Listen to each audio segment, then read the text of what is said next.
Good morning students. Welcome to Shiv Jyoti Educational Group Kota. This is Barkha Kaur, your biology teacher. How are you students? I hope you all are fine at your places. You are studying well, you are going through all our videos and revising your chapters. So students, this revision is in continuation with the previous revision which was of chapter 6, that is molecular basis of inheritance. तो उसी के continuation में ये second revision video है आपके chapter 6 का. तो few topics we revised in that video, the remaining topics we will cover in this video. So students, open your NCERT book and we are on page number 109. Page 109 पर we are going to start with the topic that is types of RNA and we will discuss the process of transcription also. So children, as you are familiar with the other processes जो हमने replication के बारे में पढ़ा था, है ना, DNA का स्ट्रक्चर पढ़ा था. Now we are going to revise transcription process. In that first of all we will take types of RNA. So children, different types of RNA are there like mRNA, tRNA and rRNA. तो ये 3 types के जो RNA होते हैं, इनसे मिलकर पूरा हमारा ट्रांसक्रिप्शन का प्रोसेस कंप्लीट होता है. तो एज यू नो चिल्ड्रन, जो ट्रांसक्रिप्शन यूनिट है वो क्या है? डीएनए सीक्वेंस है जिसमें कि पॉलीन्यूक्लियोटाइड्स भी प्रेजेंट होते हैं. तो you can refer to page number 109 that there are 3 major types of RNA, mRNA that is messenger RNA और transfer RNA and ribosomal RNA. Now mRNA क्या करता है? It provides template for initiation, मतलब पूरे process को start करने में ये हेल्प करेगा. तो mRNA provides a template needed to synthesise a protein in a cell and tRNA brings the amino acid. तो ये एमिनो एसिड्स को लाता है और reads the genetic code. Then ribosomal RNA ये 2 तरह के रोल प्ले करता है. It also provide structural and it also play role of catalysis का रोल भी प्ले करता है. तो it plays the structural and catalytic role in the transcription process. Now we can see that the process of transcription can be divided into 3 parts, that is initiation, elongation and termination. So if you look into your book, there is a diagram given figure 6.10 which is showing the process of transcription in bacteria. तो हम दोनों में discuss करेंगे, bacteria में भी और eukaryotes में भी. तो इफ वी सी कि all the 3 types of RNA जो है वो ट्रांसक्राइब हो जाते हैं एक ही एंजाइम से, दैट इज आरएनए पॉलीमरेज. तो DNA dependent RNA polymerase it catalyzes all the 3 types of RNA, या ट्रांसक्रिप्शन हो जाता है तीनों आरएनए का एक ही एंजाइम से.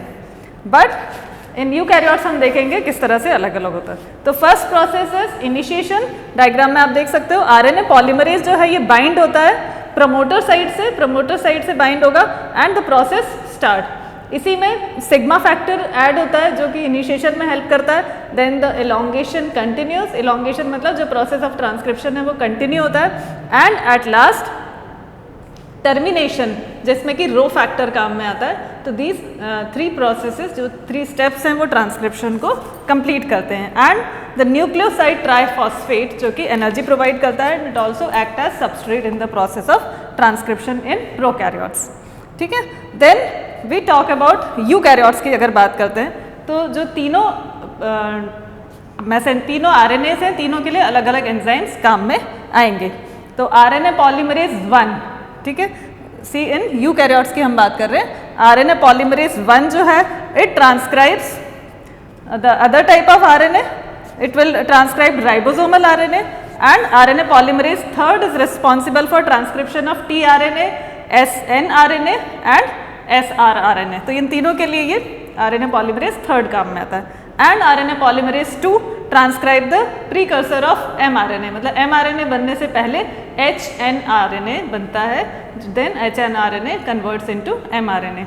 अब उसके लिए कुछ प्रोसेसेस काम में आते हैं, जैसे कि एचएनआरएनए क्या है, अभी कंप्लीट एमआरएनए नहीं है. तो इसमें पहले स्प्लाइसिंग होगी, that means it is removed, इसमें पीसेस में कट कर दिया जाता है.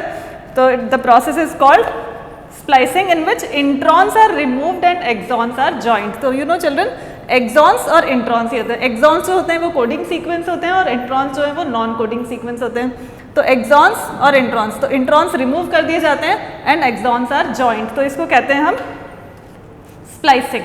ठीक है. Some regulatory genes are also present which help in the completion of process.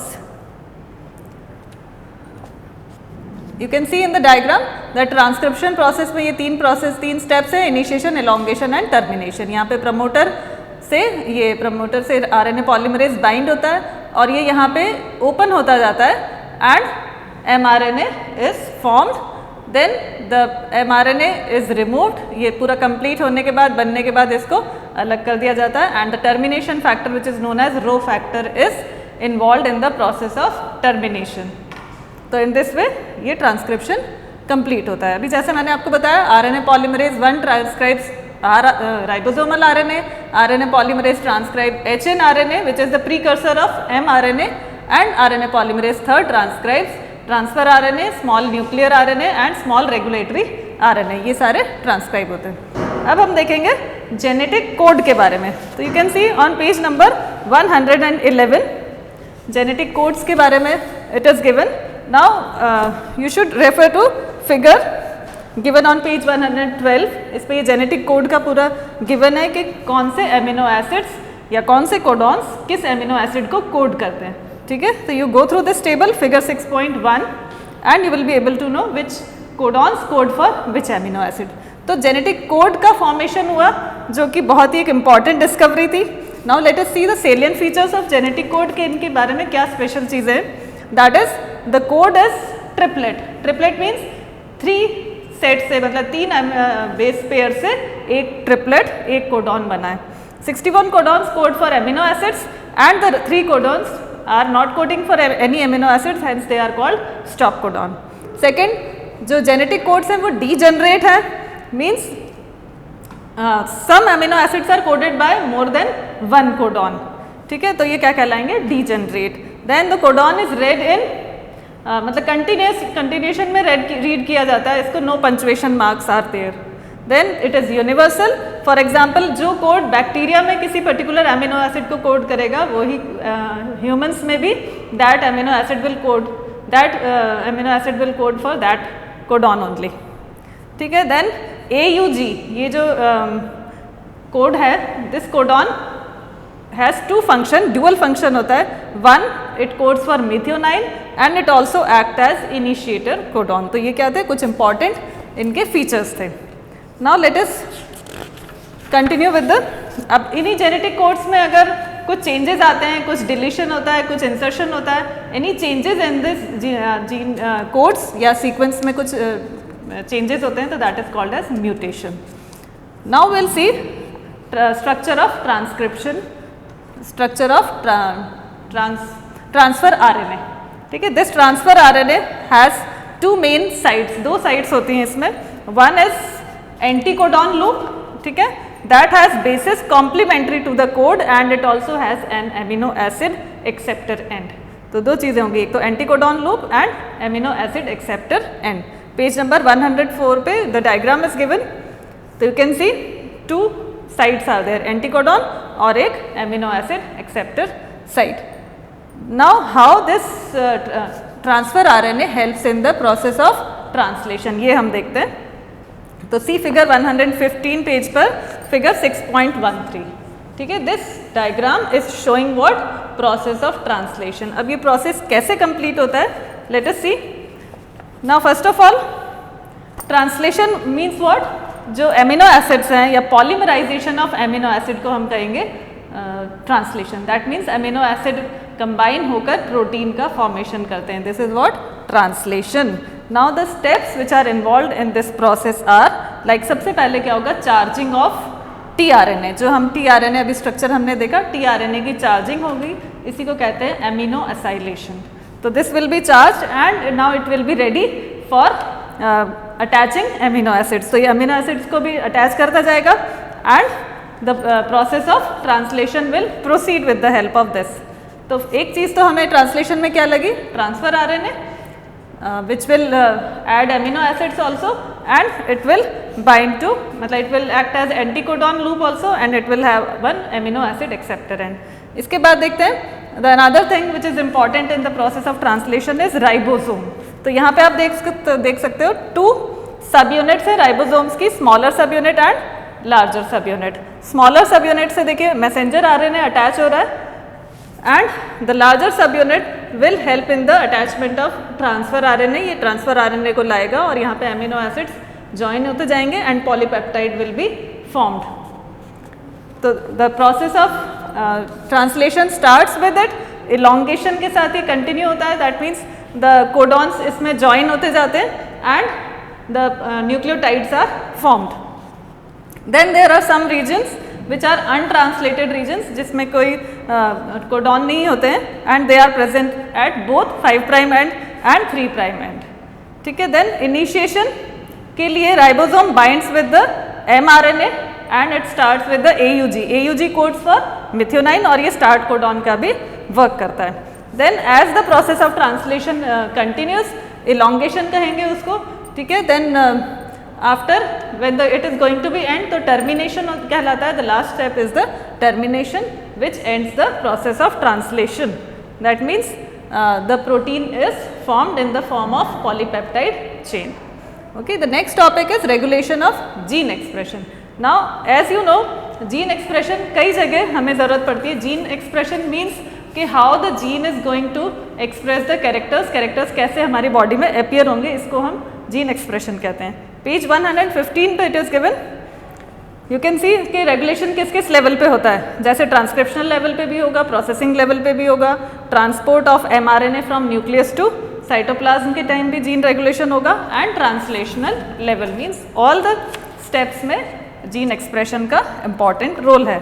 Now gene expression के लिए हम एक एग्जांपल समझते हैं लैक ओपेरॉन का। You come on page number 116, this is very important from exam point of view. Lac operon means lac stands for lactose, और किस तरह से ये लैक्टोज की अवेलेबिलिटी के टाइम बैक्टीरिया जो है, बैक्टीरिया में को ग्रो करवाने के time if lactose is available, तो lactose will be to digest the lactose the bacteria will produce galactosidase enzyme. Galactosidase enzyme will allow the lactose to enter into the cell membrane. तो ये कैसे होता है हम ये देखते हैं। Just see that lac operon में क्या क्या चीज़ें प्रेजेंट होती हैं। 1 रेगुलेटरी जीन, देखो लास्ट पैराग्राफ में गिवन है आपके बुक में, 1 regulatory gene which is called as i gene. ठीक है, हेयर तो i gene is for regulation. Then 3 more genes are structural genes are there, Z, Y and A। तो ये इंपॉर्टेंट है, आपको ये पता होना चाहिए Z किसको कोड करता है, Y किसको कोड करता है एंड A किसको कोड करता है। तो i gene codes for repressor of the lac operon. Z gene यहाँ पे मार्क कर सकते हो आप लास्ट पैराग्राफ में, Z gene codes for beta galactosidase which is primarily responsible for hydrolysis of lactose. तो ये लैक्टोज को जो डायसैकेराइड है इसको डिजोल्व करने में या इसको अंदर डाइजेस्ट करने में हेल्प करेगा। ठीक है, then Y gene codes for permease, that means which increases the permeability of cell membrane so that lactose enter into it. ठीक है, तो increases the permeability of the cell to beta galactosidase. Then A gene codes for transacetylase. तो आपको ये तीनों चीज़ें पता होनी चाहिए। देन विल सी कि अगर लैक्टोज अवेलेबल है तो कैसे लैक ओपेरॉन ऑपरेट करेगा, and if lactose is not available that means in the absence of inducer and in the presence of inducer. So you have to look at this diagram, page 107 figure 6.14। इसमें आप देखें if that means in the absence of lactose या in the absence of inducer क्या होगा, this repressor will bind to the operator. Repressor will bind to the operator and it will not allow the process of transcription. Transcription को आगे ये proceed नहीं होने देगा। तो this repressor binds to the operator, यहाँ पे देखिए लिखा हुआ है repressor binds to the operator region and prevents RNA polymerase from transcribing the operon. तो lactose की absence में ये सारे enzymes का फॉर्मेशन भी नहीं होगा, that means these genes will not be transcribed and they will not be translated into the enzymes. Okay, but if the lactose is available तो लैक्टोज की प्रेजेंस में क्या होगा, this repressor RNA will not bind to the operator and RNA polymerase जो है it will be able to transcribe the process. तीनों genes का transcription भी होगा एंड देन जो mRNA है it will be converted into beta galactosidase, permease and this trans acetylase. That means ये तीनों enzymes बनेंगे and they will help in the process of operation of this, जी जो पूरा ओपेरॉन है इसको ऑपरेट करने में हेल्प करेगा। तो इन दिस वे ये लैक ओपेरॉन का पूरा कंटिन्यू होता है। Then the next thing is human genome project. Human genome project क्या है actually? Come to page number 118। Human genome project is a mega project, क्योंकि बहुत बड़ा, मतलब दैट मीन्स पूरा ह्यूमंस के डीएनए की सीक्वेंसिंग करना है हमें इसमें। तो it is a large project. The question is asked sometimes कि why it is called a mega project. तो इट हैज़ बहुत सारे जो इसके फीचर्स हैं या इसके गोल्स हैं इतने ज़्यादा थे, इसकी वजह से इसको मेगा प्रोजेक्ट बोलते हैं। And there are some features, some goals are given which you should read, जैसे कि to identify approximately 20 to 25,000 genes को कोड करना है, सीक्वेंसिंग करनी है, 3 बिलियन केमिकल बेस पेयर्स को डिटरमाइन करना है, पूरे इंफॉर्मेशन को स्टोर करना डाटाबेस में, then improve tools for data analysis, transfer related technologies to other sectors like industries. तो इन दिस वे ऐसे इथाइकल और लीगल एंड सोशल इश्यूज को भी हैंडल करना।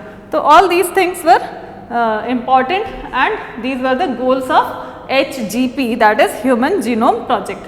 और एक टॉपिक है बायो इन्फॉर्मेटिक्स, दैट मीन्स पूरे डेटा को स्टोर करने के लिए एक सॉफ्टवेयर की ज़रूरत पड़ी थी, this is called bio informatics. Okay, now ये जो सीक्वेंसिंग का पूरा प्रोसेस है इसके लिए कुछ मेथोडोलॉजीज काम में आती हैं। So will see the different methods which are used in this, like ESTs, annotations. तो अब देखिए सबसे पहले what is ESTs. You look at page number 119. Some methodologies are given on this page. तो first methodology क्या है? Expressed sequence tags, that is EST. What does it mean? कि to identify all the genes. ठीक है? तो to identify all the genes this method is used. And second is sequence annotation, means कि sequencing of whole set of genome. This is what? मतलब coding and non-coding सारे इसमें include हो जाएंगे। Then genome sequencing होगी, then the vectors which are use. देखो ये सारा जो काम होता है it can not be done किसी भी एक ऑर्गेनिज्म के उससे नहीं हो सकता, तो इनमें कुछ वैक्टर्स यूज किए जाते हैं। That means the DNA is isolated from some organisms और उनको दूसरे ऑर्गेनिज्म में ट्रांसफर करना है, तो उसके लिए कॉमन वैक्टर्स यूज होते हैं। And these vectors are given in your book also. These vectors are bacteria and yeast. जो कॉमन वैक्टर्स यूज क्या है? Bacteria and yeast. और जो होस्ट होंगे वो इस तरह से हैं, जैसे bacterial artificial chromosomes and yeast artificial chromosomes. तो ये आपको नाम भी ज़रूर याद रखते हैं, MCQs में भी इस तरह से पूछे जाते हैं। Then salient features of HGP, है ना, come on page number 120। Salient features, तो some important features of HGP you can go through them, like they contain 3164.7 genes, ठीक है, so many million nucleotide basis हैं, and total number of genes estimated is about 30,000। ऐसे less than 2% of genome codes for protein and repeated sequences make up large portion of human genome. तो repeated sequence का बहुत important role है यहाँ पे। Similarly chromosome 1 has most gene, है ना, इस पर भी क्वेश्चन आता है, सबसे ज़्यादा जीन्स किस में? 2968 genes are present in chromosome number 1, and Y जो क्रोमोसोम है उसमें सबसे कम जीन्स हैं, दैट इज 231। तो these are some of the important features. Now will see what is DNA fingerprinting. DNA fingerprinting is what actually, देखो जो हमारे सभी इंडिविजुअल्स, सभी ह्यूमंस जो हैं उसमें से 90.9% ऑफ जो बेस सीक्वेंस हैं वो हम सभी में सेम होते हैं, ठीक है। ओनली 0.1% ऑफ जो जीनोम की सीक्वेंसिंग है इट इज़ डिफरेंट, और यही जो 0.1% ऑफ जीन सीक्वेंसिंग है ये हम सारे इंडिविजुअल्स को एक दूसरे से अलग करते हैं। मीन्स वी आर डिफरेंट, हमारा DNA फिंगरप्रिंटिंग जो डिफरेंट है from each other, it is due to these 0.1% of gene sequencing only. Now we see that DNA fingerprinting में कैसे इनका यूज होता है। It involves differences in some specific regions in DNA sequence which is called repetitive DNA. That means ये देखना होता है कि जो जीन का जो सीक्वेंस है वो कितनी बार रिपीट हो रहा है। This is what called repetitive DNA. The bulk DNA forms a major peak. ये जो सारे DNA इनसे पीक का फॉर्मेशन होता है जिसको सैटेलाइट DNA भी कहते हैं। And depending upon the length and number of DNA present, या जो रिपीटेटिव यूनिट्स हैं इसी बेस पर हम इनको माइक्रो सैटेलाइट्स या मिनी सैटेलाइट्स भी कह सकते हैं। Now what is the use of DNA fingerprinting? The use of DNA fingerprinting is that they are helpful in solving the problem, like कोई जैसे क्राइम हो जाता है वहाँ पे पता लगाना है कि किसने क्राइम किया, इसमें काम में आता है। और DNA fingerprint can be taken out from any of the sample like blood मिला या hair follicle, skin, bone, saliva, sperm, all these contain DNA fingerprinting। ऐसे ही एक वर्ड यूज होता है पॉलीमॉर्फिज्म। तो पॉलीमॉर्फिज्म इज व्हाट, कि जो वेरिएबल वेराइटी आती है, जो म्यूटेशंस की वजह से जो वेरिएशंस आते हैं, this is what polymorphism. You can see on the last paragraph on page 121। Polymorphism क्या है? Variation at genetic level arise due to mutations. तो इसी को पॉलीमॉर्फिज्म कहते हैं। And this polymorphism is inherited from parents to offspring. तो इसी polymorphism की मदद से हम ये भी पता लगा सकते हैं कि किसके पेरेंट्स कौन से हैं। तो पैटर्नल उसमें भी पता, ये काम में डीएनए फिंगरप्रिंटिंग काम में आती है। Now there are different methods, steps कह सकते हैं हम जिसको यूज होते हैं डीएनए फिंगरप्रिंटिंग में। You can see on page 122, isolation of DNA, digestion of DNA by restriction endonuclease, and then DNA fragments are sorted out या isolated with the help of gel electrophoresis method, then hybridization. Now there is one word which is called as VNTR. VNTR is variable number of tandem repeats. That means कितनी बार वो same repeat हो रहे हैं, same sequence repeat जो हो रहा है, इसी का मतलब है variable number of tandem repeats. तो यू शुड नो दिस। तो दिस VNTR इज रिस्पॉन्सिबल या it is helpful in determining कि जैसे किसी क्राइम सीन पे क्राइम किसने किया है, तो उसको कंपेयर करते हैं। VNTR को आप पेज 123 पर देख सकते हैं, figure 6.16। This figure is showing, या हम इनको रिलेट कर सकते हैं जो भी क्राइम सीन पे जो सैंपल मिला होगा उसके VNTRs को विद द जो सस्पेक्टेड है, जिस पे हमें डाउट है, जो कि जिसने जो क्राइम किया होगा उससे कंपेयर कर सकते हैं। तो जिससे वो मैच हो जाएगा वो VNTR, this will be helpful in finding out the कि भी किसने क्राइम किया होगा, ये पता लगाने में काम में आता है। ऐसे ही जो डीएनए फिंगरप्रिंटिंग है, it is helpful in sorting out the, ये फॉरेंसिक साइंस में भी आपके लिए बहुत हेल्पफुल रहता है। तो these were the topics which were important in this chapter. We have revised all the topics, so you also go through these topics. Now will discuss the important questions of this chapter. Children, we have discussed few questions in the previous video. Now we are discussing some other questions. So like question number 4 है, if the sequence of coding strand in a transcription unit is given in this question, now you have to make the sequence of mRNA. तो इस sequence में और mRNA में सिर्फ ये difference होगा, जहाँ पे भी थायमिन है at that place uracil will come. तो ये डिफरेंस होता है। तो जैसे थायमिन यहाँ पे T की जगह क्या आ जाएगा, U। तो wherever T is there और आपको mRNA सीक्वेंस बनाना है, तो at the place of T what you will insert, U, that is uracil. Then the next question, which property of DNA double helix led Watson and Crick to hypothesize semi-conservative model of DNA replication?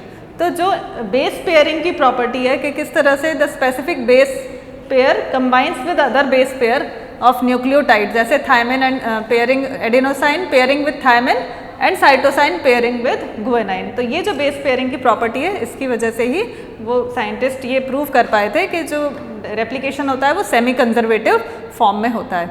ठीक है, then now we have to explain some terms like promoter. What is promoter? तो अभी हमने देखा था in the process of transcription, जिससे the enzyme is going to bind, the enzyme which is responsible for the transcription process is RNA polymerase. तो RNA polymerase जिस site पे bind होता है उस साइट को कहते हैं हम प्रमोटर साइट।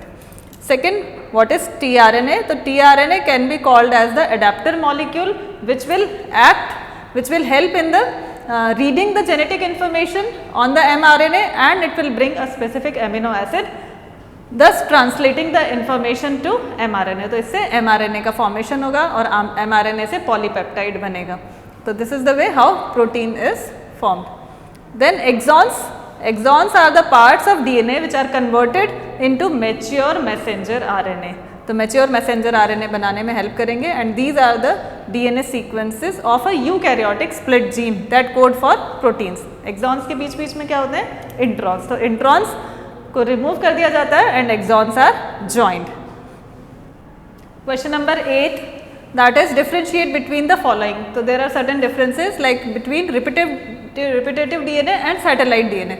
तो repetitive DNA means जो sequences हैं if they are repeating one again and again. तो repetitive DNA is the sequence of DNA in the genome where a small stretch is repeated many times. तो उसको हम कहेंगे repetitive DNA. And the satellite DNA does not code for any protein but forms a large portion of tandemly repeated VNTR जो अभी हमने पढ़ा. ठीक है. Second difference is about mRNA and tRNA. तो messenger RNA and transfer RNA. तो ये तो full form हो गया. Then a messenger RNA is a template which helps to translate the genetic information coded by the DNA into proteins. तो इससे DNA से protein बनाने में काम में आएगी. एंड ट्रांसफर RNA अभी हमने समझा था, it carries amino acids to the ribosomes for protein synthesis and it acts as an adapter molecule between mRNA and the ribosomes for the protein synthesis. Template strand and coding strand. तो ये जब भी copy बनानी है हमें DNA की या RNA की, then template strand provide itself to make the copy. तो if in the double helix DNA strand that has polarity 3 to 5 prime end and also act as a template for coding the mRNA is referred to as template strand. तो उसको हम कहेंगे template strand. And coding strand which do not code for anything actually, the strand of the double DNA which जिसकी polarity है 5 to 3 prime end, which is displaced during transcription is called coding strand. और इसका sequence same mRNA जैसा sequence होता है. Now we will see the roles of ribosomes during translation. तो ribosome दो role play करता है, एक तो structural रोल भी प्ले करता है and also it provide itself as a catalysis. तो ये दो रोल्स प्ले करेगा ribosomes. Then next question about in the medium where E. coli was growing, lactose was added which induced the lac operon. तो this is the question about जो हमने पूरा lac operon समझा था अभी, है ना. Why does lac operon shut down sometimes after addition of lactose in the medium? तो lactose available होते हुए भी कई बार जो process है lac operon का वो shut down हो जाता है. तो ऐसा क्यों होता है? Because हमने अभी 3 genes पढ़ी हैं इसमें Z, Y and A. तो जो ये तीनों जीन्स अलग अलग कोडॉन्स के लिए कोड करती हैं. I gene codes for the repressor, the Z gene codes for beta galactosidase and A gene codes for trans-acetylase. Galactosidase का क्या रोल है? It helps to increase the permeability of the cell membrane so that lactose can be digested. तो ये पूरा lac operon का आपको पूरी functioning पढ़नी है कि किस तरह से in the presence of lactose how does lac operon shuts down and in the presence of lactose it operates. So these were all the questions important which we have discussed. Students, I hope you would have understood all the important points and all the questions. Okay, so let us hope for the best that you revise all the things and keep on practicing all the topics. So take care. Goodbye.